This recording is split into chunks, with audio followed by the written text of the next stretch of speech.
നിലനാരകം നമ്മുടെ നാട്ടിൽ നനവാർന്നതും കൂടാതെ തണലുള്ള പ്രദേശങ്ങളിലൊക്കെ കാണപ്പെടുന്ന ഒരു കുറ്റി സസ്യമാണ് നിലനാരകം. ഏകദേശം ഒരു 30 സെന്റിമീറ്ററൊക്കെ പൊക്കത്തിൽ വളരുന്ന ഒരു സസ്യമാണ് നിലനാരകം എന്നുള്ള സസ്യം.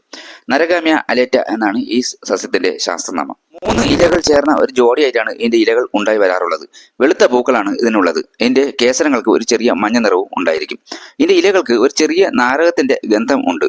കൂടാതെ ഇതിന്റെ വേരിനും നല്ല തീക്ഷ്ണമായ ഗന്ധമുള്ള ഒരു സസ്യമാണ് ഈ നിലനാരകം എന്നുള്ള സസ്യം.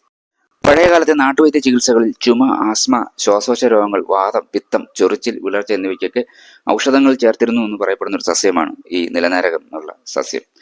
നിലനാരകത്തിന്റെ കായ്കളാണ് ഈ കാണുന്നത്. 2 ഫലങ്ങൾ ചേർന്നിട്ടുള്ള ഒരു കായ്കളായിട്ടാണ് ഇതിന്റെ ഫലങ്ങൾ ഉണ്ടായി വരാറുള്ളത്. ഇതിന്റെ വിത്തിൽ നിന്നാണ് ഈ സസ്യങ്ങൾ വീണ്ടും വീണ്ടും ഇങ്ങനെ കിളിർത്ത് വരുന്നത്. അപ്പോൾ ഇതാണ് നിലനാരകം എന്നുള്ള സസ്യം. വീണ്ടും വൃക്ഷങ്ങളുടെയും ഔഷധസസ്യങ്ങളെയും വീടുകളുമായിട്ടൊക്കെ വരാം. ഓക്കെ, ബൈ, ശുഭദിനം.